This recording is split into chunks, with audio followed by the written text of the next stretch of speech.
उत्तराखंड का पहाड़ इन दिनों लगातार आपदाओं के घेरे में है। प्रकृति का प्रकोप इतना तीव्र है कि लोग हर रात ये सोचकर सोते हैं कि अगली सुबह उनकी दुनिया उसी तरह सलामत होगी या नहीं। 15 दिन पहले धरौली की त्रासदी में जिस तरह बादल फटा और गांव तबाह हो गए, उसकी टीस अभी भी लोगों के दिलों में ताजा है। 2 दिन पहले देहरादून में भी बादल फटने का मंजर देखने को मिला था, जिसने राजधानी क्षेत्र को झकझोर दिया। और अब चमोली जिले के नंदानगर घाट क्षेत्र में आधी रात को बादल फटने से 3 गांवों कुंतरी, लगाफाली, सरपाणी और धुरमा पर कहर टूट पड़ा है। ये आपदा इतनी भयावह थी कि रात लोगों को संभलने तक का मौका नहीं मिला।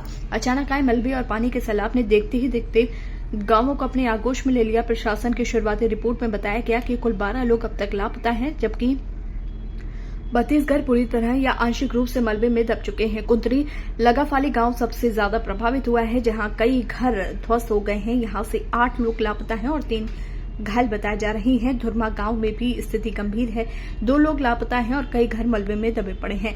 सरपाणी गांव भी बुरी तरह प्रभावित है, जहां खेत खलिहानों की आजीविका पर सीधा असर पड़ा है। कई मवेशियों की मौत की पुष्टि हुई है। जैसे ही घटना की खबर प्रशासन तक पहुंची, एनडीआरएफ और एसडीआरएफ की टीमें राहत और बचाव कार्य के लिए रवाना हो गई।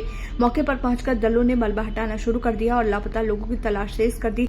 मुख्य चिकित्सा अधिकारी ने तत्काल 3 108 एम्बुलेंस और मेडिकल टीम घटनास्थल पर भेज दी है, ताकि घायलों को प्राथमिक उपचार दिया जा सके। स्थानीय प्रशासन का कहना है कि वास्तविक नुकसान का पूरा आकलन बचाव कार्य पूरा होने के बाद ही संभव हो सकेगा। ग्रामीणों के मुताबिक रात करीब 2:30 बजे पानी और मलबे का इतनी तेज रफ्तार से आए, लोग घरों से बाहर भी नहीं निकल पाए। कई परिवारों के लोग अब तक लापता हैं और गांव के खेत खलिहान, सड़कें सब मलबे के नीचे दब चुके हैं। गांव के बुजुर्गों का कहना है कि उन्होंने जीवन में कई बार भारी बारिश देखी है, लेकिन इस बार का मंजर डरावना और विनाशकारी था। इस बीच मौसम विभाग ने चेतावनी दी है कि अगले कुछ दिनों तक राज्य में कई हिस्सों में देहरादून, हरिद्वार, पौड़ी, गढ़वाल, टिहरी, घनसाली, शिवपुरी, देवप्रयाग, ऋषिकेश, चंबा, मसूरी और धनौल्टी में गरज, तूफान और भारी बारिश का खतरा बना रहेगा। यानी उत्तराखंड अभी और भी चुनौतियों के लिए तैयार रहे।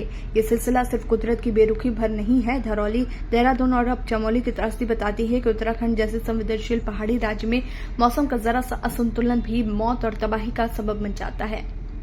सवाल यह है कि क्या सरकार और प्रशासन ने ऐसी घटनाओं से निपटने के लिए ठोस तैयारी की है।